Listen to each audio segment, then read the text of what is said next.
These Amsonias are a slow fuse thing. They have tiny little grey-blue stars in May, and they are very, very attractive.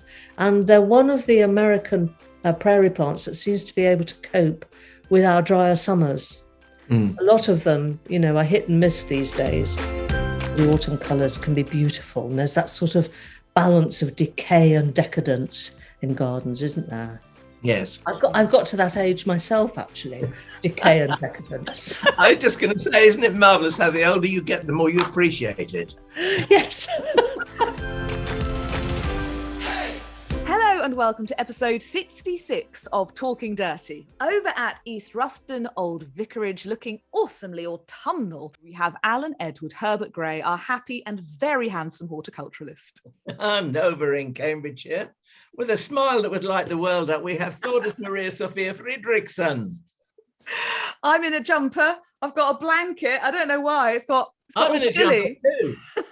And our guest today looks amazingly well wrapped up. He looks like a medieval knight, I feel. He has got a bit of a regal air. We have Indeed. long been looking forward to the chat we're going to have today with Tim Fuller of the fabulous Norfolk-based Nursery Plantsman's Preference, which we have both frequented. I know Alan buys tons of plants from you, Tim. Before we get stuck into planty chat, do you have any middle names to share? I do. It's a little bit on the boring side, I'm afraid. It's Simon. Any reason? My parents always told me it's because they were worried I wouldn't like Timothy, so they gave me an ordinary middle name that I could use instead. You just stuck with Tim?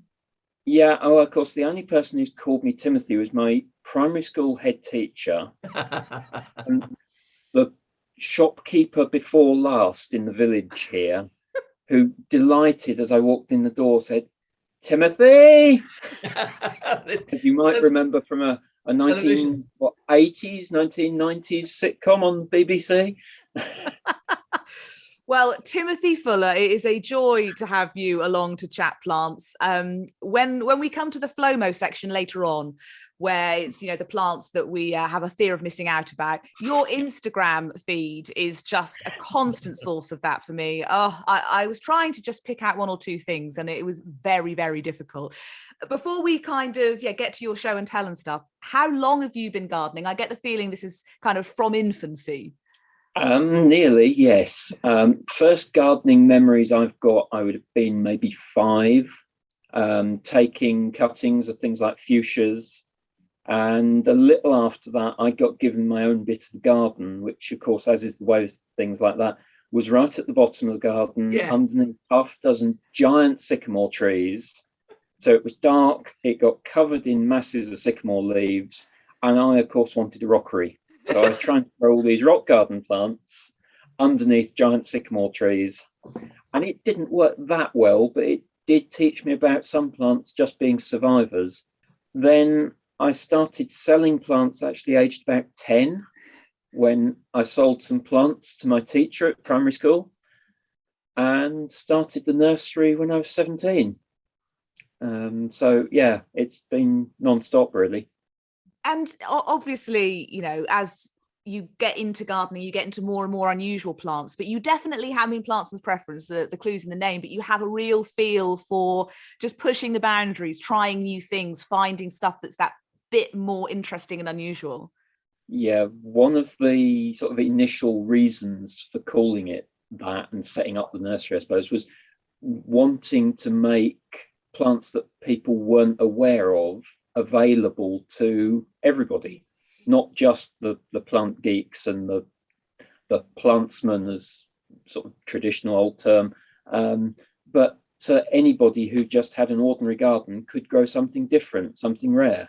No point having a mega rare plant that dies 6 weeks after you plant it, but if it was rare and interesting and worth having in the garden, that was kind of the premise to start with.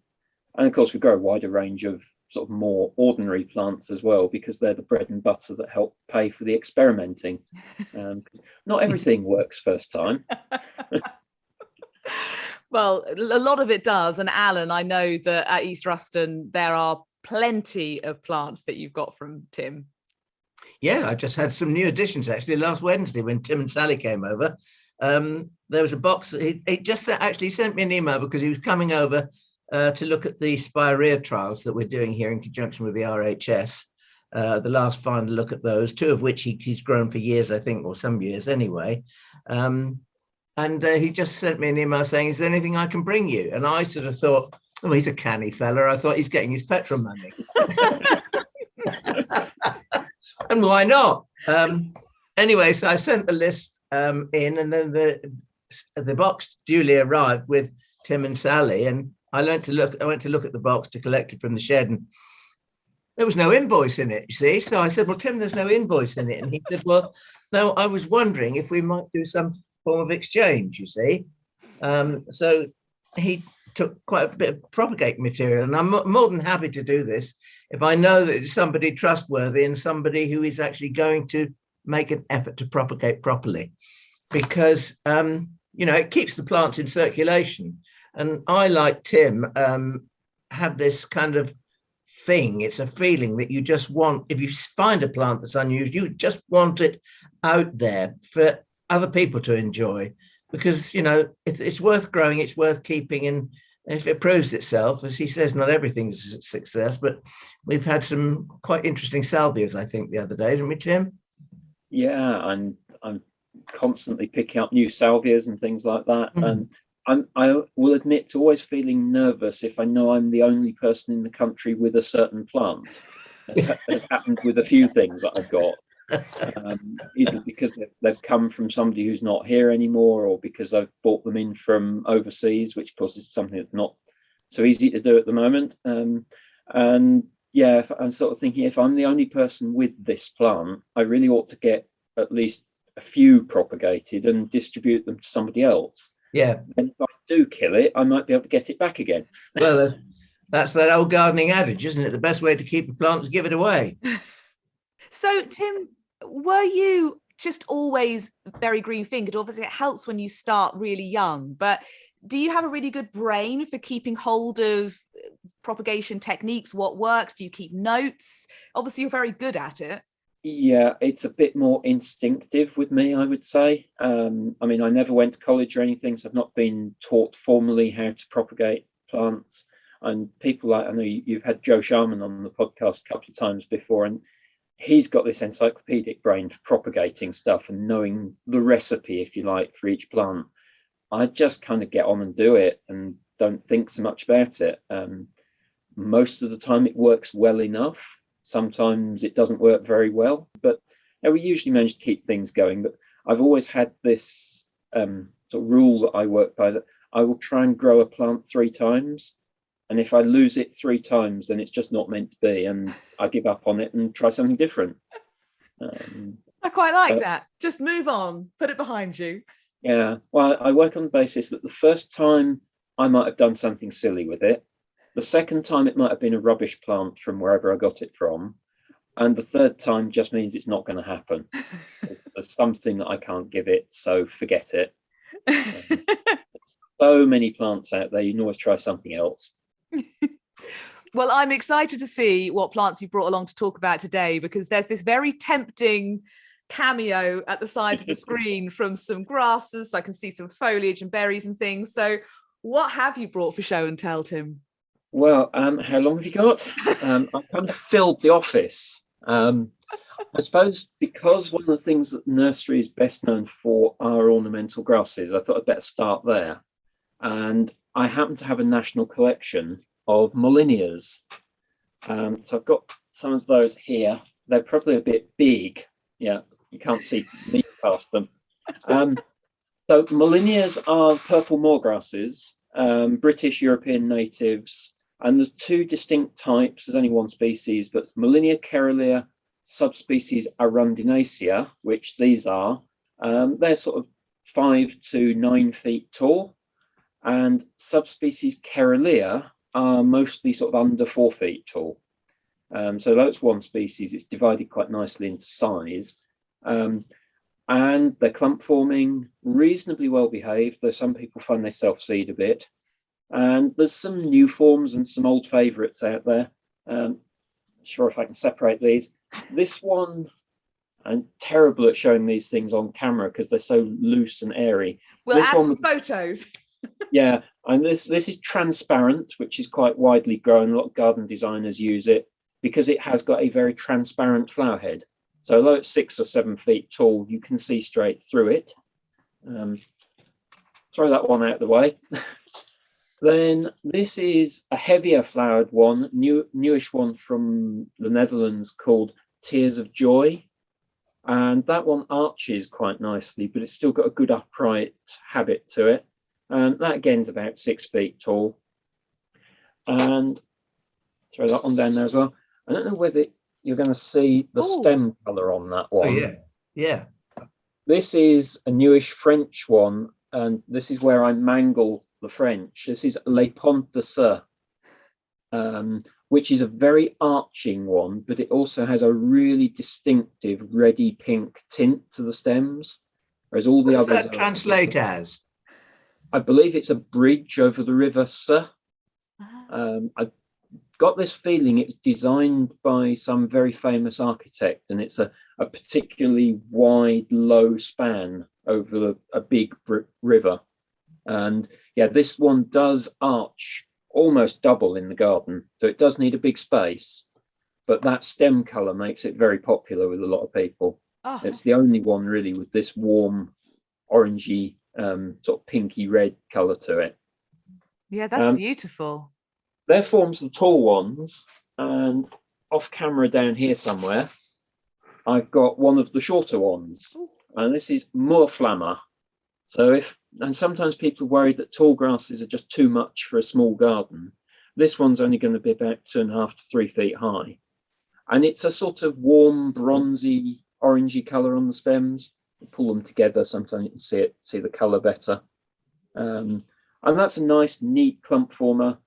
I think these shorter forms are less likely to seed around as well. So if people are worried about self-seeding, it's perhaps better to go for the short ones. But they're really good, tough, hardy plants, very easy. And garden designers, and the Dutch designer Piet Aldolf has used thousands of them in his gardens. So if you pop up to Pensthorpe or somewhere like that in Norfolk, you'll see quite a lot of Molinias there. Can I ask a really kind of amateur question about buying grasses? That was a lovely big pot, but if I buy them, they're often very small. And I'm kind of worried. I put them in the garden and I worry they're just going to get completely crowded out. Would it be wise to sort of grow them on and let them bulk up before you put them in, or are they going to fight their way? It's probably best to get them in the ground as soon as possible. What I had there was actually 2 of our sale plant pots put together, so you've got a little bit more bulk to it. Some people even go to the extreme of buying 3 of something and putting them together in one hole. But no, if you can keep other things away from them for a year or 2, then they'll get away. They've got a very deep root of the Molinias, so they can tap into moisture quite a long way down. And they'll often outcompete their neighbours in a dry summer, even though they come from wet ground in the wild. They're surprisingly tough in dry places as long as you've got them established for a year or 2 first. So a bit of extra water and they grow quite happily. That's one of the strange things about plants, isn't it, Tim? Because quite often you'll come across, shall we say, I'm going to call it a Michaelmas daisy for fear of getting muddled up with all the new names they've got. Or even ferns that will grow in a dry place. But you've got to get them established first. That is the trick, I think, isn't it? Yeah, I always say first year, give it plenty of water, but irregularly. So give it a real soak, then let it dry out, then give it a real soak again. And then year 2 onwards, plants just have to get on with it on their own. Yeah. I never carry on watering something after its first year. I expect it to get on with it. I say if it disappears on me and pegs it 3 times, then that's that. I'll try something different. Yeah. I think that's a good maxim to have in actual fact. I think, 1 year's watering, now get on with it. Exactly. Treat them rough and tell them nothing, I know. If you plant it at this time of year as well, then it's even less watering, because hopefully the weather will deal with it over the winter for you. And I probably wouldn't give anything that was planted in the autumn water the following summer. It would just have to get on with it on its own that way. That is a maxim that I have in the garden here, that not to do spring planting, always to plant in the autumn. But somehow the autumns never seem long enough. I mean, you know, and you can see where the gaps are better in the spring sometimes as well. exactly. Yeah, you can. Yeah. Yeah, that is the tricky thing. Right, what's next, Tim? Well, I suppose one of the other important groups of grasses, the panicums, the North American prairie grass. So again, I've brought 3 of this one. This is a Panicum virgatum Cheyenne Sky. It's a fairly recent introduction, and it's, I think, the best red-purple coloured panicum out there. And it's actually a good doer as well. Some of the really good red-purple coloured ones are poor doers and not worth the effort. But I've had Cheyenne Sky about 5 years now, and it's certainly a good grower as well as a good colour. It's quite short, only a couple of feet high. A lot of the panicums will get taller than that. And these are true prairie grasses. So they come from the US and Canada. The clump forming again. And in 25 years or more of growing panicums, I have never once had a self-sown seedling from them. So if you're worried about them seeding, I think you can pretty much forget that with panicums. They're really good. They are quite variable. There's about 40 different forms of Panicum virgatum now. This one has a sort of greyish green leaf during the summer, and then by about the beginning of August, it's picking up this reddy purple tint. And you can see here we are, well, it's 1st of November today, and they're about 50% red, I would say. So right at the end of the season, but they'll stand up quite nicely. To the other extreme with the panicums. Can I just ask a question? Yeah. Well, while we're dealing with panicums, now would you cut those back to the ground in spring? Yeah, late February, early March for the deciduous grasses. But this is a panicum as well. So they're not all red and purple. No, they're not. This is a newer one from Austria called Diwali. And it's this brilliant, glowing, golden yellow. But this is really standing out on the nursery at the moment. And you sort of look across our sales area and you just see this tower of golden yellow. It's about 3.5 feet tall, really upright with these sprays of very open flower heads on the top. They look like they'd catch the autumn light really beautifully. Late afternoon sun when it's just heading down to the horizon. That's when you want these. So yeah, they're not all red. There's some really good yellow ones out there as well. I thought Panicum's always one of the good ones for people to start with because they're well behaved, they're quite compact, they're not going to frighten people. But people do get worried about some of the bigger grasses. Yeah. So I suppose talking of bigger grasses, Miscanthus ought to come in here, which is fairly common, fairly popular, but I'm not going to show the 8-foot tall, big flowery ones because they just don't fit in the office. So instead, I've brought another one that's grown for its autumn colour. This is one which I'd been after for years and finally got. I was actually given this by a garden designer in this country, and then bought some more stock from the continent. This is one called Flamingo, and in common with the other well-coloured Miscanthus, as an awkward way to say it, isn't it? Some of the Miscanthus have better autumn foliage colour than others, let's put it that way. Flamingo is not the most vigorous or biggest plant out there, but it does grow. Doesn't flower very well. You can perhaps just see there's one little wisp of flower on the top of this one, but it's really just grown for this amazing autumn colour. It's only a couple of feet high, usually with us in pots. It'll get a little taller than that in the ground, given a good soil, but tightly clump forming. And it's quite unlike the sort of traditional, typical Miscanthus that people have grown for the flowers, things like Kaskade and Flamingo that you might find in a garden centre. Flamingo's, yeah, different kettle of fish entirely. Grasses do divide people, don't they? I mean, I feel like Alan and I have spent years talking about grasses and debating them and sort of their merits and otherwise. I mean, you do have lots at East Ruston Old Vicarage. I don't know if you're necessarily all grasses #1 fan, Alan. Oh, I mean, they have to speak to me. They have to sort of say something to me. In actual fact, and what I mean, something like, you see, Cortaderia Patagonia, which Tim brought me the other day, is something I mean, if you don't know what Cortaderia is, it's Pampas grass. And we all know the connotation of people who plant pampas grass in their front gardens, don't we? Anyway. If you don't, Google it. It will be really eye-opening. But the thing about Patagonia is that it's a fairly dwarf one and it flowers much, much earlier. Yeah, Patagonia's one that I've grown for the better part of 20 years, I suppose. And it stood out in the RHS trial of Cortaderia down at Wisley 10 or 12 years ago. It's a very, very good bluey grey leaf to it, rather than the sort of slightly greyish green that you normally get.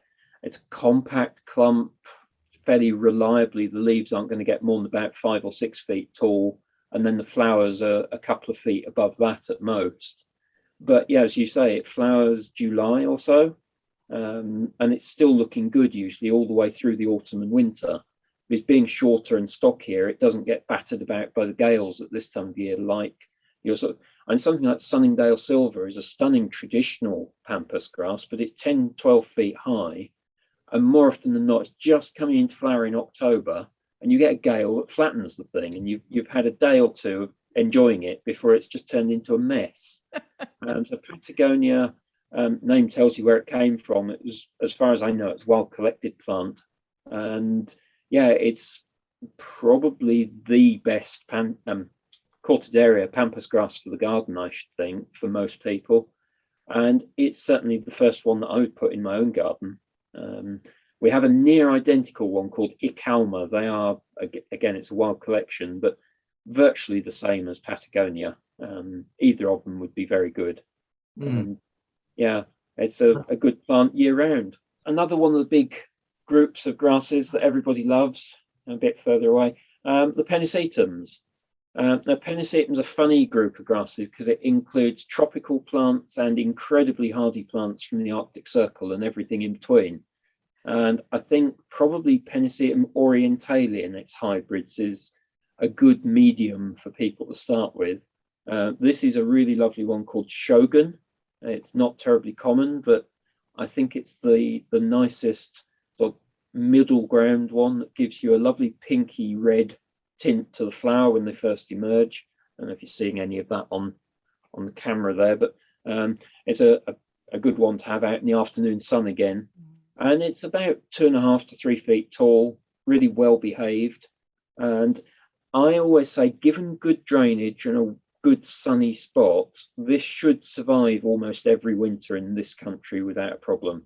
It's probably hardy to about -10, I suppose, but it will take colder than that if it's got really sharp drainage. So if you're gardening somewhere colder than this, then it would need winter protection or to go in for the winter. But certainly, I'm up at East Ruston, I'm sure you grow Pennisetum orientale in the ground without any problem. I've got Alopecuroides is absolutely fine. Alopecuroides is much hardier, but I always hesitate to recommend it because most forms flower so late, you don't get any benefit from them.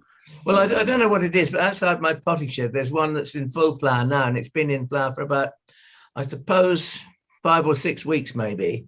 Okay.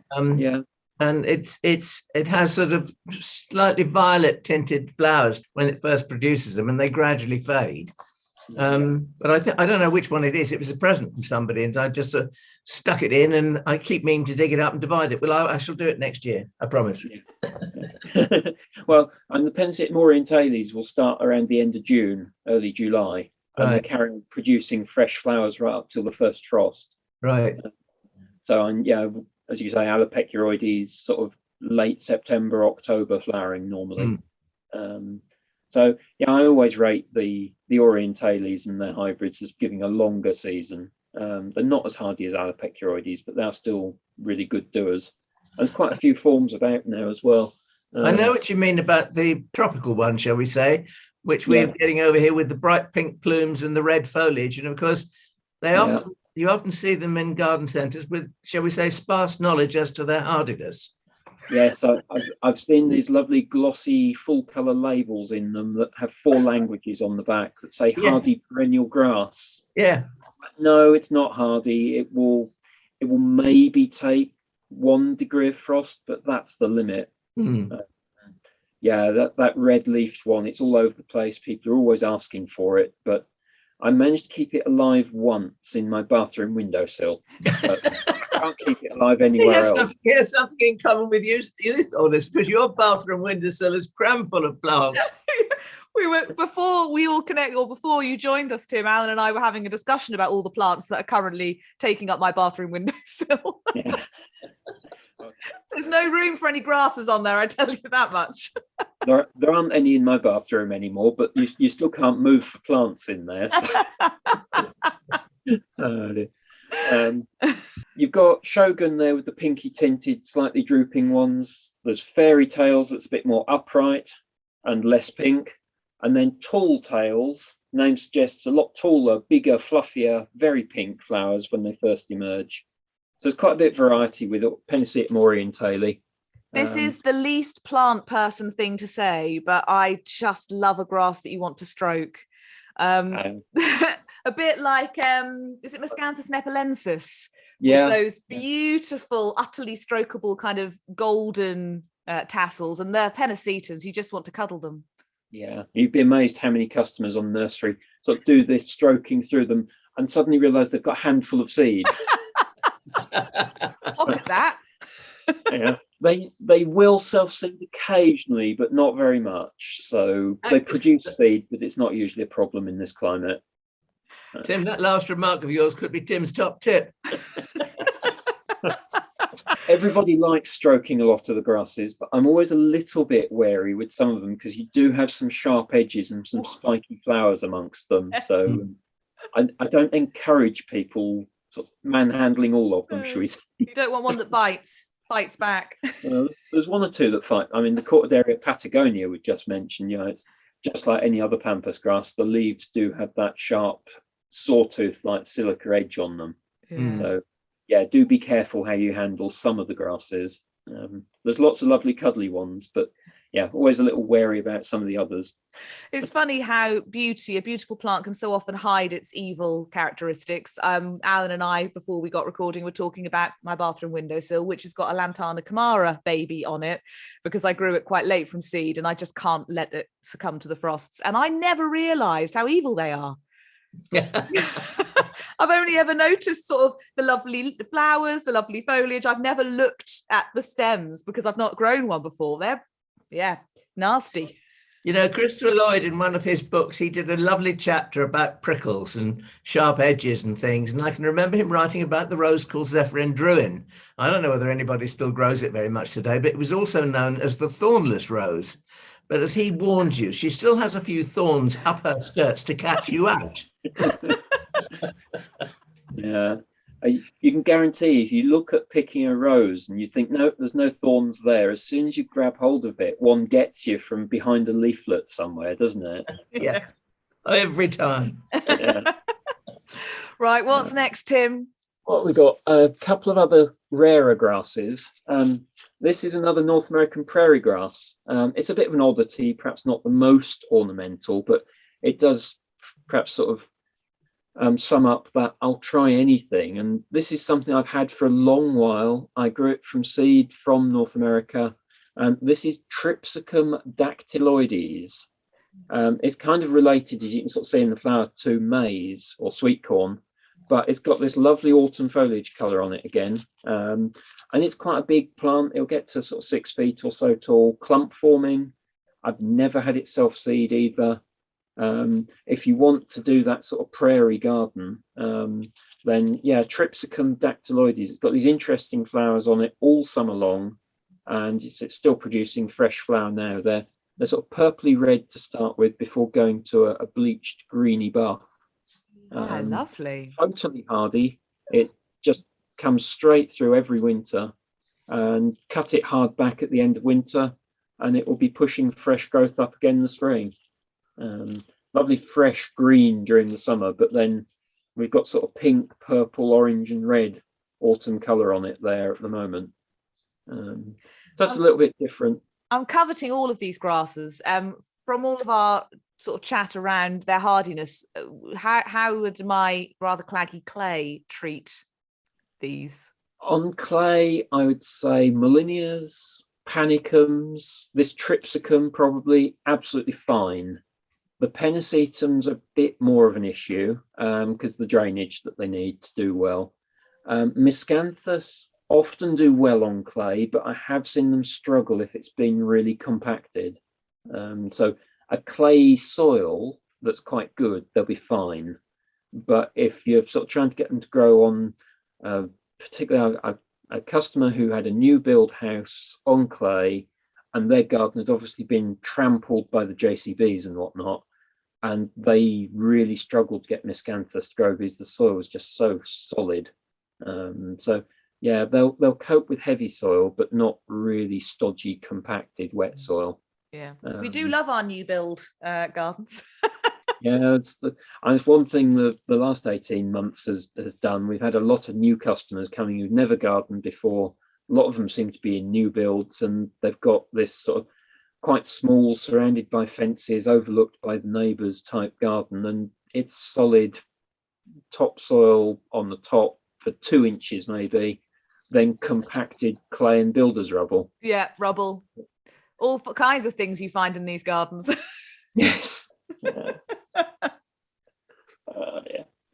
So I think the last grass for today, one that's been poking me in the ear since we started, it's another North American one by chance, and this is, if I can get it in shot, Elymus canadensis, and this is a lovely bluey grey leafed and flowered version called Icy Blue. And these bottle brush like plumes, they're enormous. They're, well, I can say full length of my hand and at least half the width of my hand wide. And there's lovely powdery grey blue. The leaves all summer are really pretty. They're not the most pale grey grass leaf out there, but they're attractive sort of glaucous blue anyway. Clump forming. This is a relatively short-lived grass. A lot of the Elymus tend to do well for sort of 3 years or so, and then they just run out of steam. But you can grow this from seed fairly easily, and it will flower in its first year from seed as well. Wow, that is dreamy. Yeah, it's pretty good. I think the look of that is absolutely wonderful, but the word Elymus will strike fear into the hearts of several gardeners, I fear, because there's a couple of blue ones that are, I mean, Magellanicus is one. I can't remember the name of the other one, but they do tend to run around a bit. Yeah, there's been a bit of confusion over the identities of some of them, which hasn't helped. And I would say, under the correct names, Elymus are all fine. The rampant beast was moved into Elymus, and that's Elymus. Oh yes, Leymus. Yeah, and that's used for stabilizing sand dunes, so it gives you a clue as to what it does. Yeah. The Elymus, and some of them are not so easy. There's some really powdery blue-leafed ones from New Zealand, and they are a struggle to grow here. I have grown them, they peter out and disappear. But the North American species, the prairie plants, I say 3 years or so is about their limit, but easy from seed. They flower well, and a lot of them have nice autumn foliage colour as well. But Canadensis, pretty good one to start with, I would say. They will all self-seed if you've got bare soil or gravel, but I wouldn't expect them to be a problem. And they've got quite distinctive clumps of leaves from seedlings. So if you do get seedlings popping up, you can easily tell what they are and hoik them out. I love a self-seeder, so that just made me want it even more. Yes. That's one of the nice things if people don't get the chance to go to your nursery, because, hello, shout out to the viewers in North America or to Australia, India, various pockets of Talking Dirty viewers and listeners. One of the things I love about your nursery, Tim, is how you do have things self-seeded around the beds, as a lot of nurseries will. And sometimes they are the plants that everyone wants, but they're in the ground. Yes, yeah, that's usually the case. And I think there was something you were particularly keen on last time you came over. And it's a one-off seedling in the ground, I'm afraid. But yeah.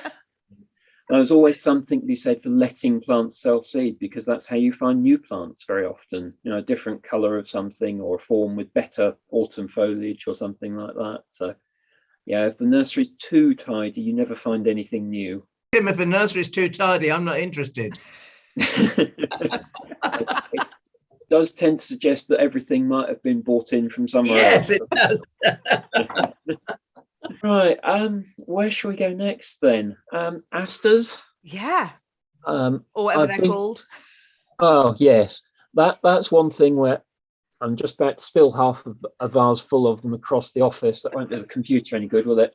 I'm still using Aster as the common name, and we're using the new scientific names on the labels. And yeah, if people want to try and say Symphytricum, they're welcome. But this is a typical Michaelmas daisy, but crossed with another species. So this is Symphytricum, as we have to call it now, Amethystinum Freiberg. It's like the New England Michaelmas daisies, Aster Novi Anglae as it used to be, but it's got a much smaller flower.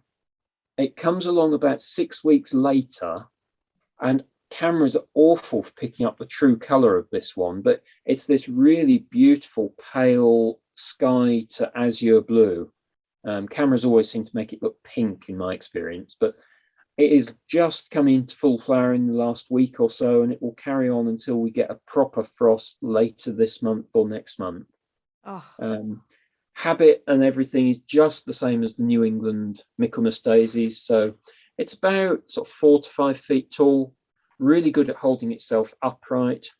And the key criteria for me with any Aster, it mustn't get mildew. I can't be doing with them that get mildew. And this one, you might get the odd spot on the bottom leaves, but it never works its way up the plant and disfigures the whole clump. So if you want late October, November, December flowers, that's quite an unusual colour for an Aster, isn't it? I mean, because to me it looks on my screen, it's looking almost pale icy blue. Yeah, it's perhaps from what I can see in the corner there, it's not quite that pale really, but it's a sort of light azure to pale sky blue. It's a good one. Yeah, it's lovely. And I don't know if you can see it flowers well down the plant as well. Yeah. It's not just a sort of corym at the top. The whole spike is covered with lots of side shoots. So really good doer, well behaved. And because for gardeners who want to, I mean, Asters pick and last in water in the house very, very well, don't they, Tim? Yep, they do. The only thing to bear in mind is a lot of the Asters close up at night. And they do that in a vase in the house just as well as they do out in the garden. So I've been caught out going out to give talks to garden clubs in the evenings in the past, and you pick a bucket full of Asters. Of course, you turn up at the village hall at 7 o'clock at night, and they've all closed up. So people can see the colour, but that's it. This one doesn't do it too bad, but you just have to remember that they're fine in the daylight, but they just close up for the night. But it's a stunning thing in the garden anyway, that one. So that's Aster Freiberg. We like that. There was an Aster that you put a photo up of with Rudbeckia henrialis, and I don't know which one it was, but that was a wonderful combination, whatever it was. That would have been Little Carlo, yes, I think. It was Little Carlo. Oh, that's a cracking plant. It's been around for quite a while now, but it's still hard to beat for sort of late August, September flower. Yeah. It was just such a lovely combination with that lovely thin petaled Rudbeckia. Yes, yeah, completely accidental that one, because it was growing in pots in the stock bed on the nursery. So right now, this one I'm going to struggle to get into the shot, but that is a single stem of a new Aster which we've just been growing for a couple of years. Again, it's very late flowering. It's just been out for a couple of weeks now.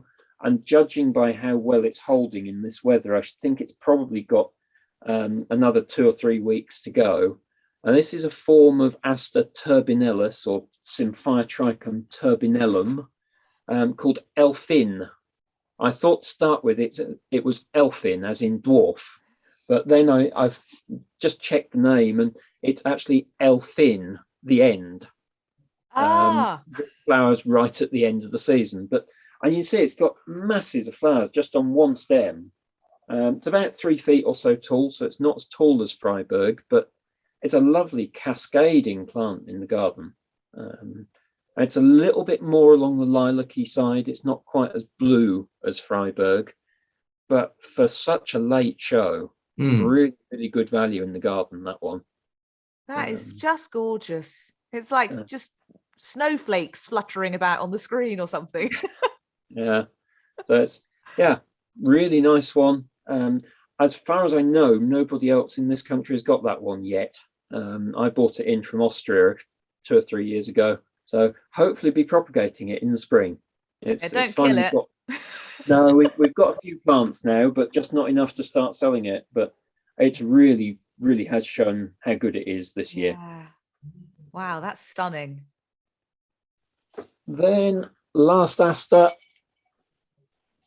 another new one, another big single head here. I don't know if you probably know, I'm sure, Alan, you've got Aster latriflorus horizontalis at East Ruston. Yeah, we used to make hedges of it. Yeah, so this is a hybrid between that and Aster laevi. And this has got a bit of a mouthful of a name, I'm afraid. It's a German name. It's Speyerea Herbstvoger. But yes, it's a bit of a mouthful. You need a long label to get Symphytricum Speyerea Herbstvoger on. But lovely dark stems, nearly black stem, purple flushed foliage, and it's got these small, almost white flowers. They're just flushed pink. And like all the asters, as they're pollinated, the centre goes from yellow to this sort of rich pinky colour. I'm going to ask a question, if I may.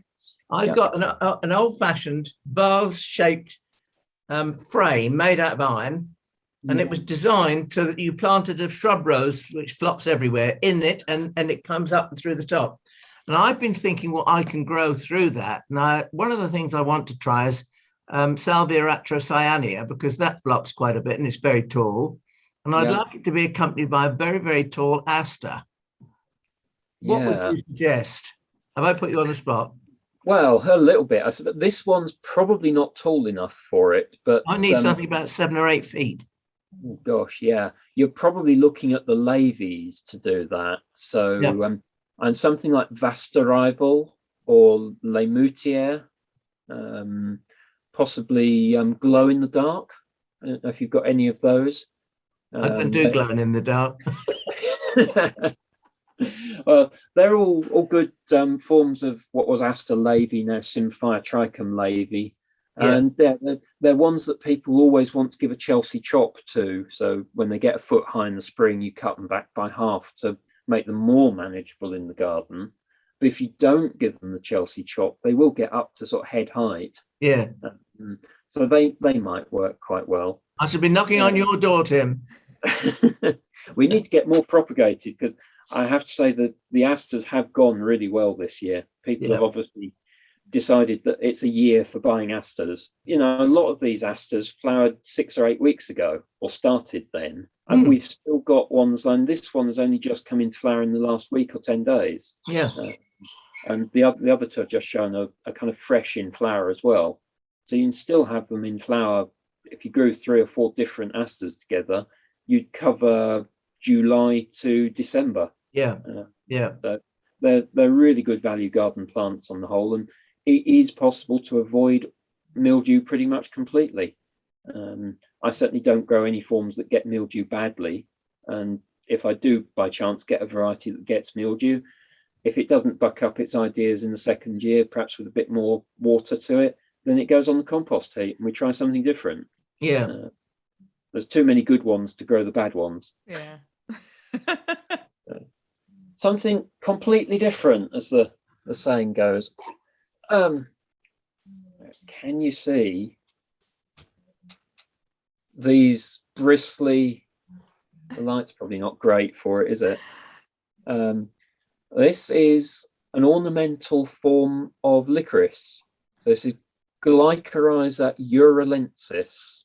It's got these seed pods on it now. It has small heads of sort of bluey purple flowers in the summer, but you really grow it for these seed pods and this wonderful rufusy cinnamon coloured stems that they have. It is a herbaceous plant, but it will behave almost more like a shrub in the garden. It just stands How up tall? really well. This one, 7 to 8 feet. Hey, It's a good tall, it's arching, but it's not a flopper in my experience. You know, it goes up, it arches over nicely, and it stays there. that would provide a heck of a long season of interest in my vase shape support, wouldn't it? Yeah, and they're looking good with the foliage. You can see the leaves there. They've got these lovely pinnate. Well, they got about 10, 11 pairs of leaflets or something. Leaves coming up in the spring. It's not early up, sort of mid to late spring it comes up. Tightly clump forming, so you've not got to worry about it wandering off across the garden. I've never had it self-sow either, but these seed pods last all winter on it, and they're still looking good in February, March when you come to cut the whole plant down. They're like little hedgehogs. Yes, yeah, they're quite spiky when you're trying to extract the seed from them as well. Actually, it's one of those, and we collect a lot of seed on the nursery for our own use, and this is one of those ones where you hold it reasonably carefully and use a knife to flick the seeds out of them, because you just finish up sticking all these spiky hairy bits into your skin otherwise. But in the garden it's really lovely. Yeah, good long season from it. It's just really difficult to get it in, it's so big. Well, I'm very impressed by all the enormous plants you've managed to get into your study. I cannot imagine what it looks like behind your chair where you keep throwing everything. Yeah, we'll have a compost heap there by the time I'm done. And I'll bring this whole vase down here. It'd be easier that way than taking them out and dripping water across my desk. Alan, I know you have this one in the garden in several places. This is Persicaria Indian Summer. I think I bought it when it had just been discovered in the Mishmi Hills, I think. Yeah, this is one of the plants that's collected by the late Michael Wickenden in Mishmi Hills. It just got called Indian Summer as a sort of working name, and a bit of work by some collectors over the last year or two have finally pinned a real name down to it. So it's Persicaria sinensis, subspecies ovalifolium. And the Indian Summer is now kind of superfluous, if you like, but it's a lovely plant anyway, and long flowering season, and it's got the foliage as well as the flower. Yeah. But what we've also now got is this one, which is a little bit different. It's got a more red flower and much more of a purpley red flush to the leaf than you normally get on Indian Summer. Indian Summer does it a bit, but this one does it a lot more. It's another wild collected one from same area, but this has a hairy leaf, and it's Persicaria chinensis, subspecies hispida. Again, lovely thing. They seem to be pretty hardy here in Norfolk. I'm sure yours have been out in the garden up at East Ruston for a few years. Yes, I have. Yeah. I haven't tried them in the ground here yet, but they seem to keep growing through the winter in a cold polytunnel and in pots. So I'm sure they'll be fine in the ground with a mulch at least. So yeah, if you like Indian Summer, it's worth looking for Hispida, which has got the reference number of MCW29, just to pin it down until we have another name for it. Well, we're always going for nerdiness on this podcast. I know we've never before reached the nerdiness of it actually having its code. So thank you for that, Tim. Yeah, well, I will admit being a sucker for plants that have just got a collector's number to them. No, it doesn't need a proper name, just a collector's number's fine for me.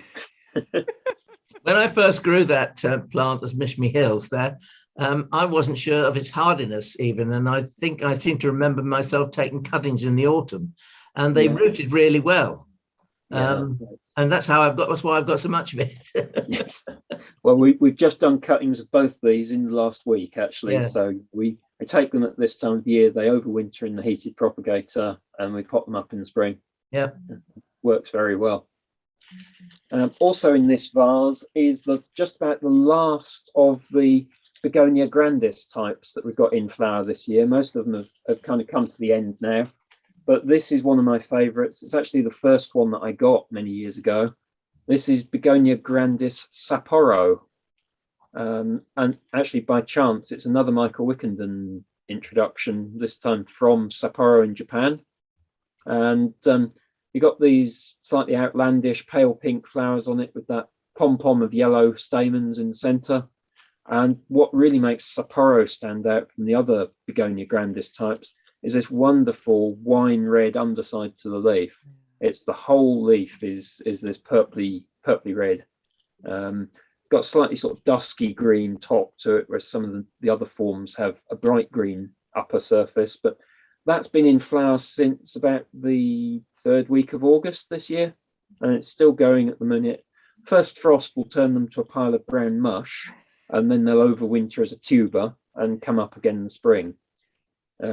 Everybody seems to be sort of concerned that these begonias aren't really hardy, but I would say in the UK, at least, all forms of Begonia grandis are hardy.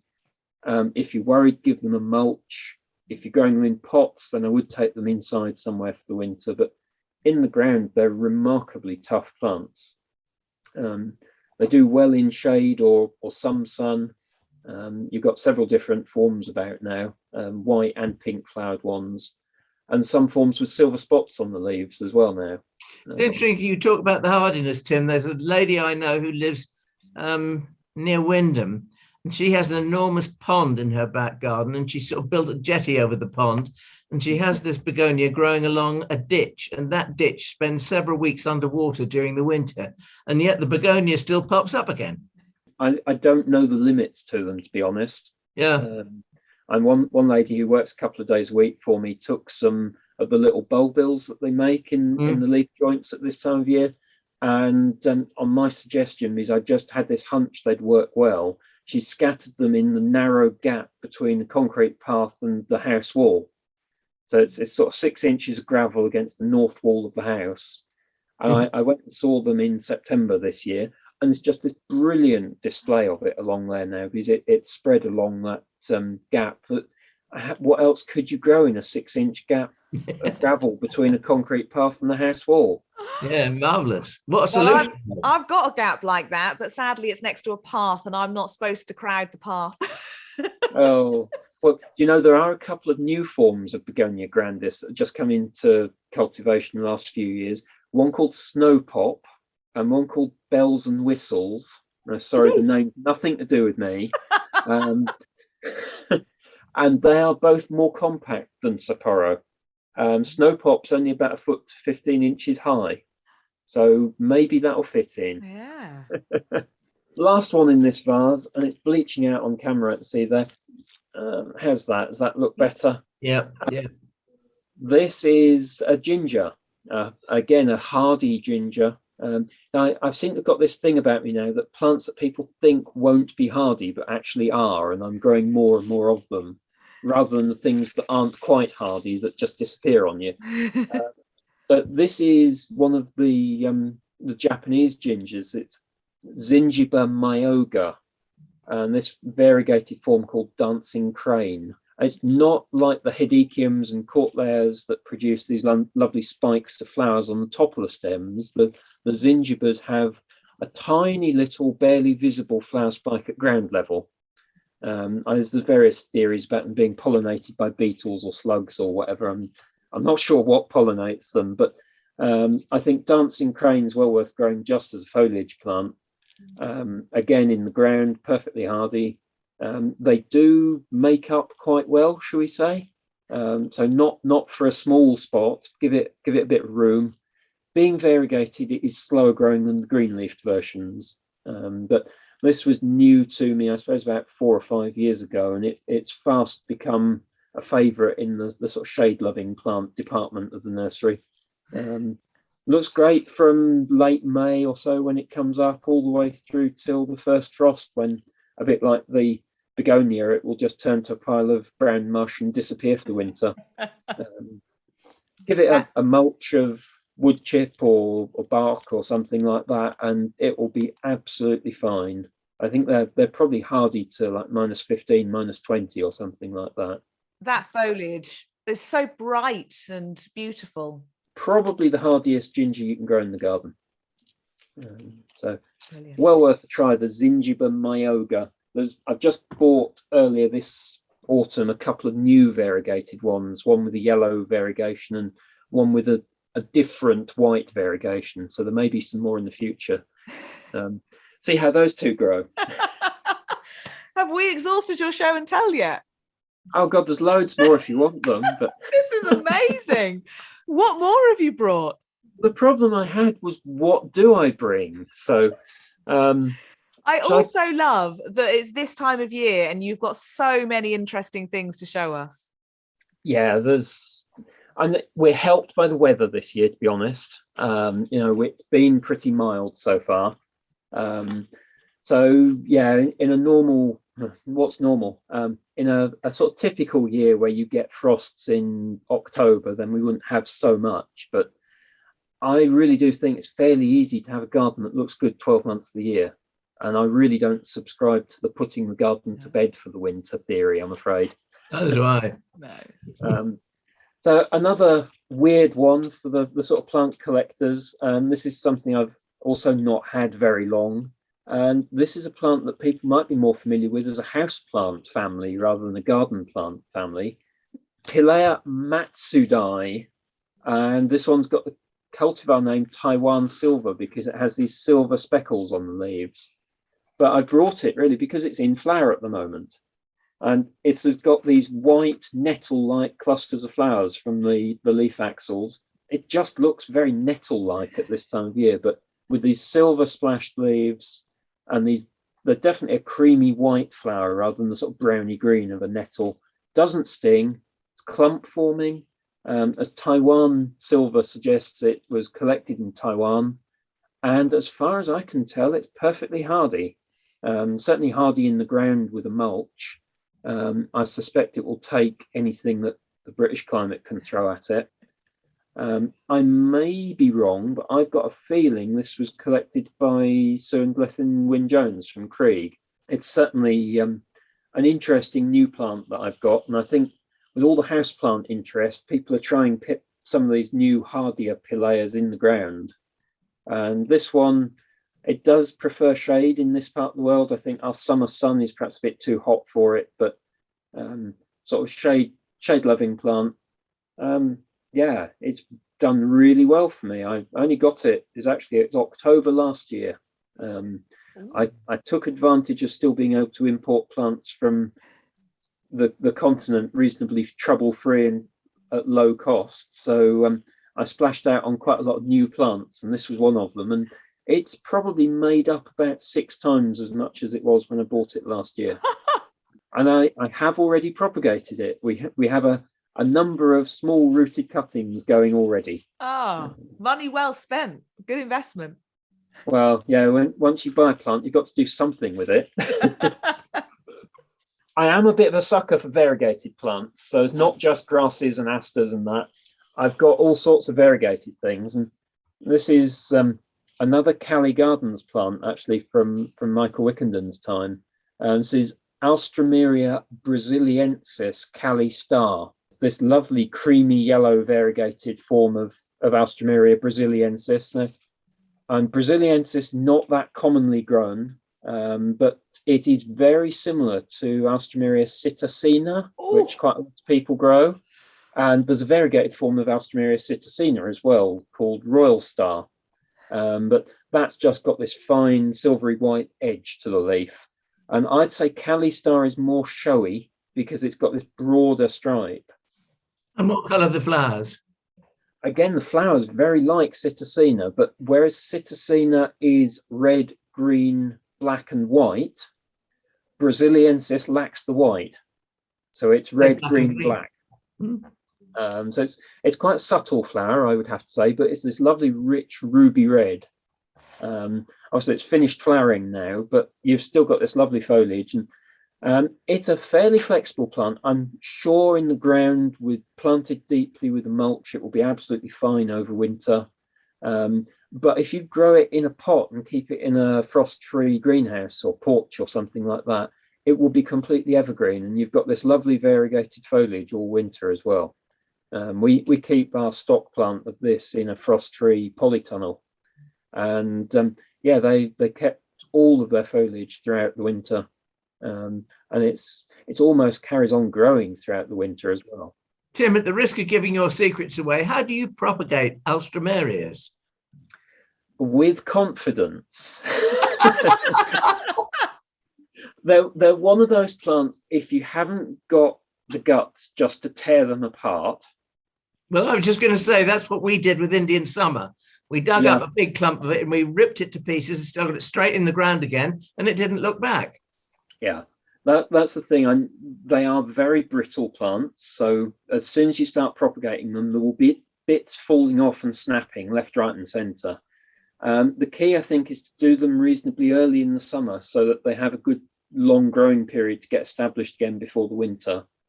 And with all alströmerias, if you plant them in the ground, they do need a really deep mulch of bark or chip or something like that to get through the first winter. I know Viv Marsh, the sort of alströmeria expert in the UK, always recommends, I think it's 8 or 9 inches of bark chip over them when they're freshly planted. Yeah. And once they've got in the ground a couple of years, they'll have worked their tubers down a lot deeper and they'll survive the winter without that depth of mulch on them. But they do make, if you've got a glass house that you can keep sort of, well, maybe not quite frost free, but at least reasonably protected and sheltered, then they make lovely container plants as well. But yes, you just have to bite the bullet in sort of May or early June and tear them apart. I take them down to single pieces and pot them individually, and they do quite well. I'm really glad we've had this conversation, because I'm going to need to go and mulch my alströmeria. Which I bought at Alan's plant fair and I've never had one before. So thank you for the advice. That was another trial I saw down at Wisley's, the alströmeria trial about 2010, 2012, something like that. And they only got about a 2-inch deep mulch on them, and a lot of them died in the winter. So it really did sort out the hardier ones from the not so hardy ones. One last flower, perhaps. This is an old garden favourite that I think is well deserving a comeback, and they are coming back in flower at the moment. And thankfully, we've got a nice name for them now. This is Hesperantha. Hesperantha cochineal major, this one. And it's been flowering sporadically for a couple of months, I suppose, but it is producing hundreds of flower spikes at the moment, and they will come through the frost. They will carry on flowering into December. This is kind of the biggest, boldest, reddest Hesperantha out there. But there are a whole host of white and pink ones as well. I think for the last 20 years or so, people haven't really been growing them, but in the last couple of years, I've seen a lot more interest in them, and I've started collecting them again. And I grew up in a garden that had about 8 different ones, and I've got back to, I think, 4 now. But major here, it's this stunning red. It's not got a hint of orange or pink or purple or anything to it. It's just a clear red. And the sight of this with that low afternoon sun at the moment, but shining straight through the petals. It's a decent sized flower. The flower's, I suppose, a couple of inches across when it's fully open. So yeah, well worth growing. It's a decent height as well. I can't get the height in the picture at once, but it's a good sort of 2.5 feet or so. That looks like an exceptionally good strain that you've got there, Tim, because I've never seen Cochineal major with flowers quite that big, I don't think. Yeah, I will say I was fairly picky where I bought it from. Yeah. There's definitely some plants out there with virus in, which makes it shorter and smaller flowered. And I suspect that there might be an imposter cultivar, because there are 1 or 2 other red flowered ones as well. Yeah. And I think there's a short red flowered one that sometimes gets sold as major when it isn't. It should be minor. The other thing about this, because you can grow them in, so you can sink the pots in ponds. They will grow in water. And the other thing, of course, if you've got a nice pot and you've got a plant like this, if you bring it into a relatively cool sunroom or greenhouse or conservatory or something, it will keep on flowering for you right the way through until December, January. Yeah, and I actually remember my mum picking flowers of various different ones from the garden at Christmas and sticking them around the house as Christmas flowers. Yeah, and that no protection at all. So yeah, I think if you really want a flower that will see the year out, Hesperantha cochineal major is probably a good one to give a try to. Pretty easy to grow as well. They don't need any particularly special conditions, though I would say sun for the best flowering from them. But they seem to grow in most soils quite happily. But as you say, they do like a damper soil. They grow even better there. I think it's safe to say, Tim, that you've outdone every single other guest with your show and tell. Well, I just say one thing, that I sit here with a notebook writing names down furiously, and it's the only time I've ever gone on to a second page. Well, yeah, and I could go on till Christmas probably. So, well, first of all, we know you'll be coming back. We'll book you in, right away. But this has just been fabulous. Such a wonderful wide range of seasonal treasures for us to all want. I mean, everyone's FLOMO list is now going to be extraordinarily long. And if you've never caught one of our podcasts before, the whole idea of FLOMO, I'm sure you have the feeling of seeing a plant and wanting it desperately and having a bit of fear of missing out about it. If you've never had it before, you've definitely had it during this podcast. It's interesting you finished with Hesperantha there, because one of the plants that I really coveted from your Instagram page, Tim, was Hesperantha Huttonii. Oh, yeah. Which is a bit different, different colour, but it looked lovely. Yeah, it's a much smaller flower, and it's earlier flowering as well. It's definitely a summer flowering species, Huttonii. The thing that causes most concern, I suppose, with that one is it is a true bulbous or cormous species, whereas cochineal is more of a sort of herbaceous perennial. And the flower size bulbs of Hesperantha Huttonii are between 5 and 10 millimeters in diameter. So when you're splitting up a pot of those, trying to find them and separate the bulbs out from the compost is quite a task. I think that's also an inveterate little self-seeder, isn't it? It can do, yeah. I mean, I've found it self-seeds quite a bit some years and not others. So right. I suspect seeds perhaps don't survive very wet winters or colder winters. I can't remember who I bought it from, but I've also got a tall form of that. Okay, my form, I suppose, is reasonably tall, about 60 to 80 centimeters, I guess. That's my tall form. My short form is about 30 centimeters. Okay. Yeah, I've got a few species of Hesperantha now, but cochineal is definitely the easiest one to grow. Huttonii is fairly easy. If you hunt back in my Instagram from a year or two ago, you'll find a lovely little white one called Folcator. And that proved irresistible to the mice, I'm afraid, and I've lost that one. But dear, very much like to get it back again, because it's got this brilliant scent in the evening to the flower. If anybody's listening, you know where you need to put your bulbs, don't you? There are so many things on your page I wanted. Hedera helix pink and curly. I really want to get that, and I know that's one you have. And that's fab and fun. I think we've mentioned that on the podcast before. But the plant that has to be top of my wish list from you is almost my namesake. You have a gladiolus called Thunder. Yeah, that was a new one I got last year. So it's just flowered for the first time this year. It's probably, you've mentioned gladiolus ruby on the podcast, I think, before. There's a whole host of seedlings being named from ruby now. And Thunder was the one that I went for when I was shopping online for plants myself last autumn, and yeah, that was one that I thought, well, we've got to give it a try. Well, I hope really it's good. Alan calls me Thunder, so that is as an abbreviation of Thunder Fairy, which is my my Instagram name, etc. But if it's not a good plant, I don't want to know. No, it's a good one. When it first opened, we thought it was going to be really close to ruby and probably not different enough to grow, but once we'd got 3 or 4 flowers fully open, yeah, it's definitely different. A really good, strong colour. We like a good, strong colour. So that's my FLOMO. But Tim, it's not orange. Have you managed to whittle your FLOMO down at all?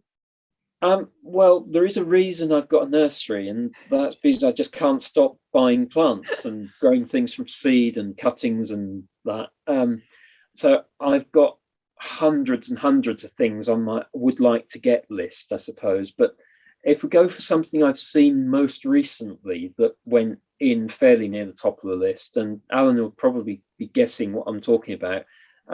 It's a plant that needs name and it needs propagating, and somebody needs to start distributing it.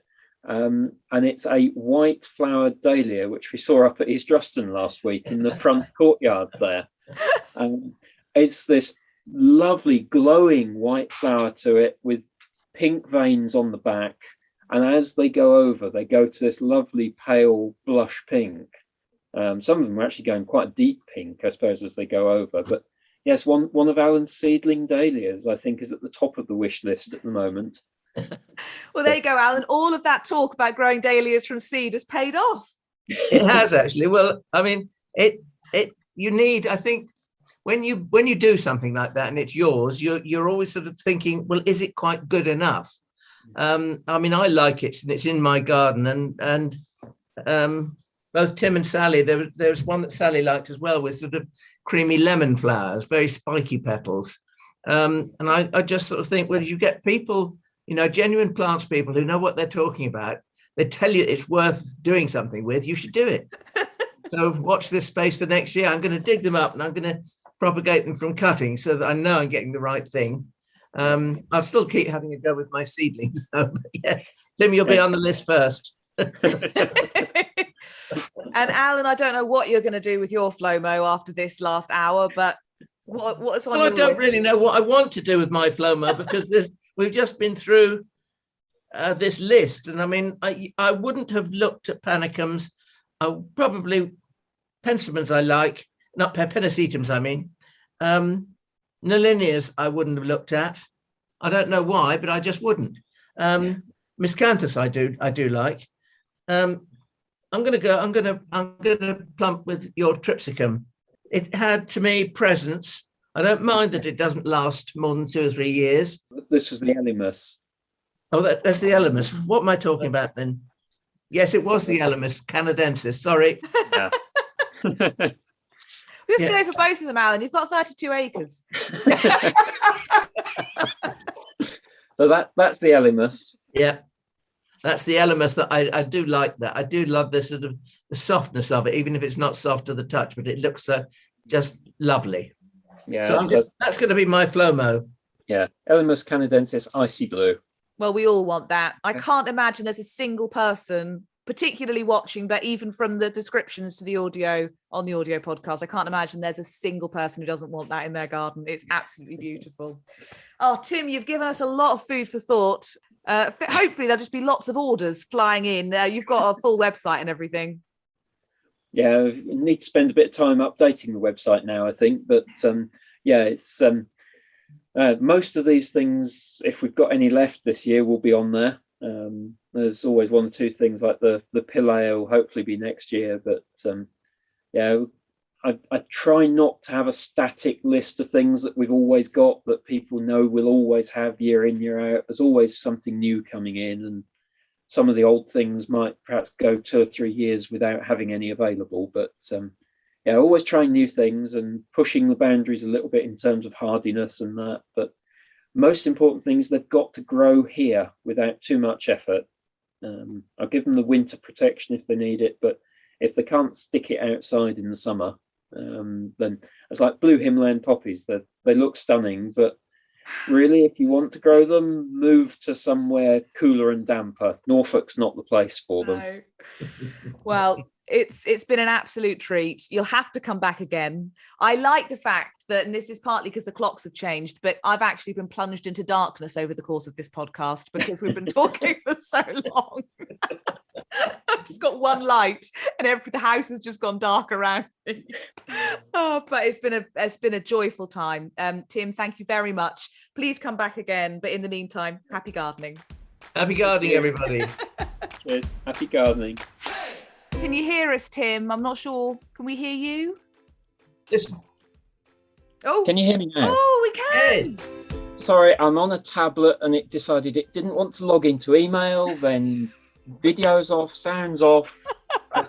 We've been there, don't worry. Actually gave Alan a moment to leg it over from the potting shed, so. Well, I think I've brought the potting shed in the office. So.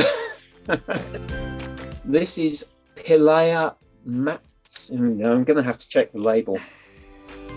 Does Tim manage to look so grand? Me? Yes. I look like I've been drawn through a hedge backwards, I thought.